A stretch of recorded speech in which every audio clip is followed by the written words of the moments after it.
You, Aquarius, will be able to see yourself more clearly this August, to have a better understanding of yourself, but also to solve some interpersonal issues more effectively, possibly because of this improved understanding of yourself. I am Nadia, the astrologer for people who do not necessarily believe in astrology, but who want to hear their forecast every month. And this is the August forecast for the sign of Aquarius. Now let's start with something pleasant. Venus, the planet of love and beauty and pleasure and diplomacy, moved into Cancer on the 31st of July, and it will stay there until the 25th of August. So it will make the area which Cancer rules over in your life more attractive and pleasant and rewarding and glamorous as well. And for you, Cancer is your day-to-day activities, which could be what you do for work, so the actual labor that you do, including your professional skills, but also your relationships with colleagues and the way you take care of your health if you do it on a regular basis. So your routines, your schedule, your productivity, that sort of thing. So the good thing to do this month would be to think about, how do I want to improve my day-to-day life by doing something that is pleasant, or maybe by seducing myself into doing something that would be better for me. So if you want to start doing sport on a more regular basis, buy yourself beautiful sport outfits, or start going to a more sexy, fancy Pilates studio. If you want to feel more inspired about your work, work outfits or office outfits would also make sense. Also pay attention to women in your professional environment. They may also be instrumental to your day-to-day professional success. But even that is not everything. Thing is, Venus is not the only pleasant planet that occupies Cancer right now. In June, Jupiter, the planet of abundance and luck and wisdom and optimism, entered Cancer, and it will stay there until the summer of 2026, so for a year. I made a video where I talked about this wonderful Jupiter, wonderful because it gets very powerful in Cancer, but also because it gets even more beneficial in Cancer.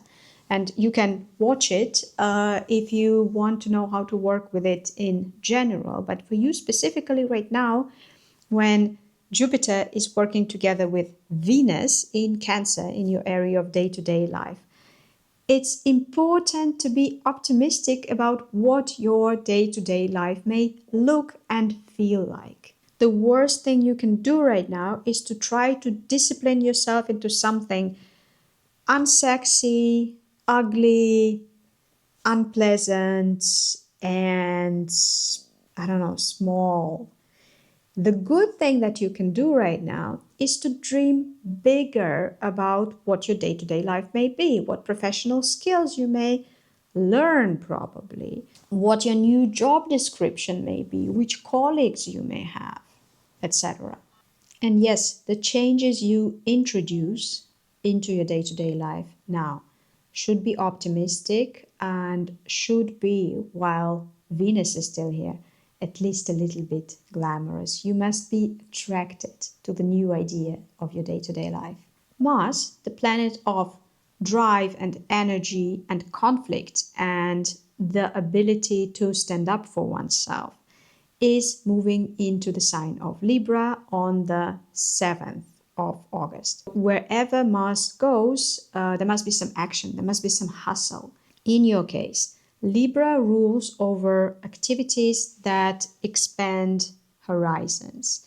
They could expand your own personal horizons, or it may be something that you do to expand the horizons of other people.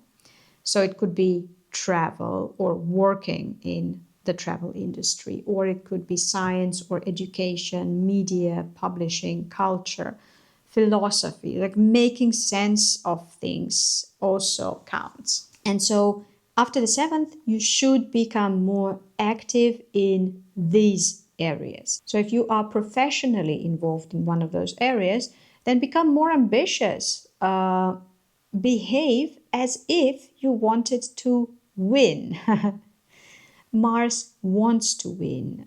It's a fighter planet. But do not forget that it's still Mars in Libra. And Libra is a kind of a peaceful sign, or more like it's a civilized sign. So if you want to win in one of those areas, if you want to get a job in one of those areas, if you want to start a project in one of those areas, if you want to win an award maybe, then yes, be active, be hopeful, be brave, be bold, but also be very civilized and measured, cultured, self-controlled.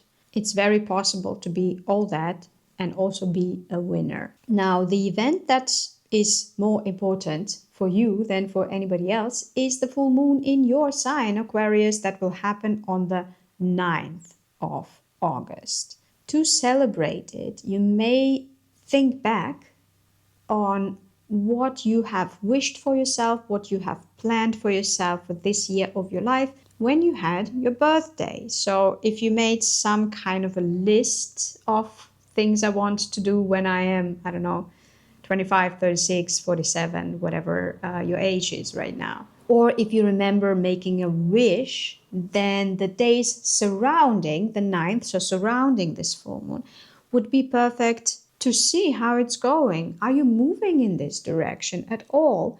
Do you still want it? Or maybe your circumstances have changed so much that you actually don't feel like doing it anymore and you want to let go of this wish or plan or idea. This full moon will also draw attention to you. So if you want to be visible, if you want to present something and get a lot of feedback, then it's best to schedule it around the 9th. So 8th, 9th, 10th of August would be perfect timing. After that, on the 11th, Mercury finalizes its retrograde phase while being in Leo.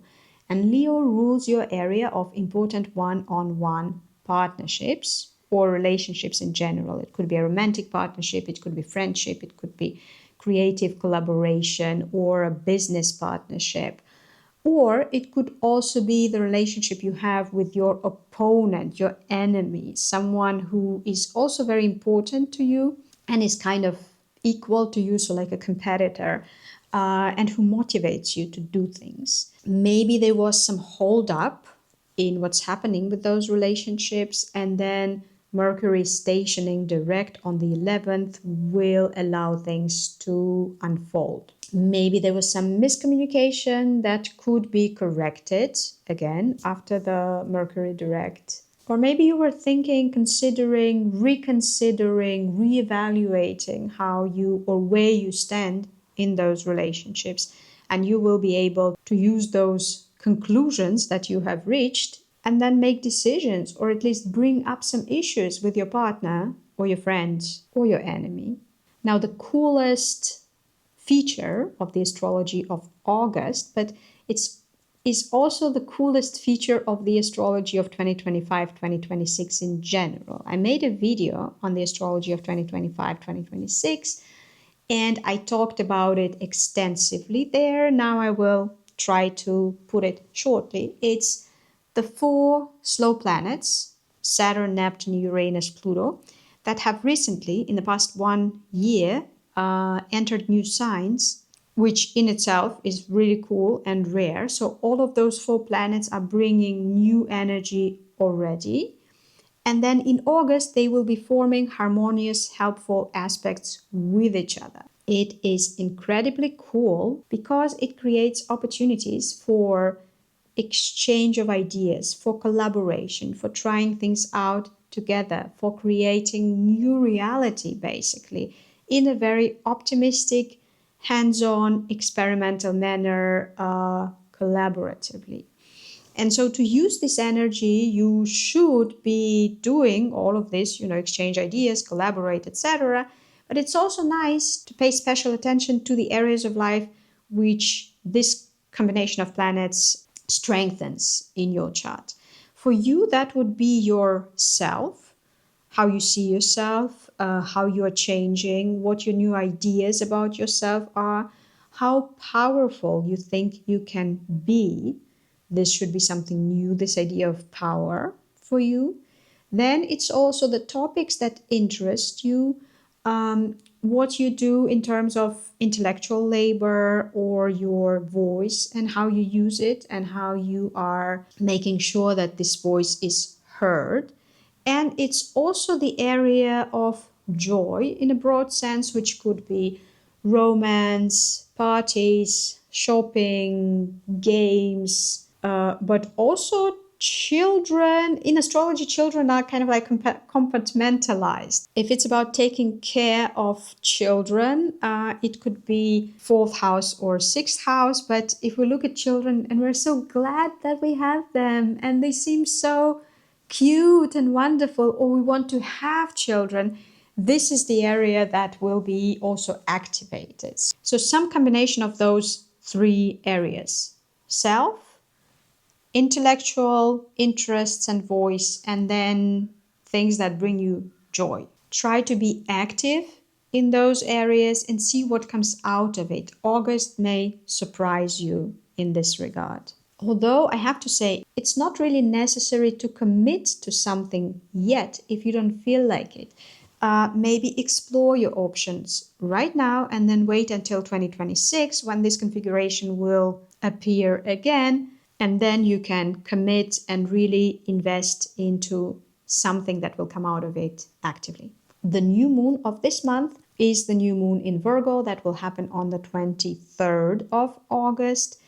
And this one will activate your astrological area of things that it's not immediately clear how they are connected to each other. So these are the areas of your own psychological depths and intense feelings, intense emotions, something that we deal with in psychotherapy when the psychotherapy is really deep and really emotional. It's also intimacy, intimate trust, intimate sex as well, but in a relationship where a degree of intimate trust has been reached. And it's also other people's money, which is astrological for borrowing money, for receiving funding, for getting some money, some resources that allow you to do something bigger, but that also do not belong then to you entirely. This new moon may inspire you to start something new in one of those areas. So think about getting funding in a new, fresh, unexpected, unexplored as of yet way. Then it may also give you some new, fresh ideas in how to deal with things about which you feel deeply and strongly. And also maybe how to experiment, how to freshen up your intimate relationships. Finally, Venus, the planet of love and beauty and pleasure, enters Leo on the 25th of August, which Leo rules your area of one-on-one relationships that are important to you and that include romantic relationships. And yes, Venus entering Leo can make the existing romantic relationships in your life more pleasant and loving and pleasurable. It can also make certain people who are your potential partners more attractive for you, so you will be able to notice them. Because sometimes we know people who are potential good partners for us, but then we never get close to them. Venus in Leo may correct that. It may also help you get closer to some women who may become your friends. And it will also help you solve some interpersonal issues that you have with important people in your life in a more diplomatic, loving manner, which would include compliments and being nice and being generous. The good news, not for this August, but in general, is that in a year, in less than a year actually, in the summer of 2026, Jupiter, the planet of luck and abundance and optimism, will enter Leo and will start affecting your area of one-on-one relationships. So you will be lucky in important relationships then. So whatever is happening in your relationships right now, this is some kind of a preparation for the really cool and important and wonderful things that will start happening there in a year.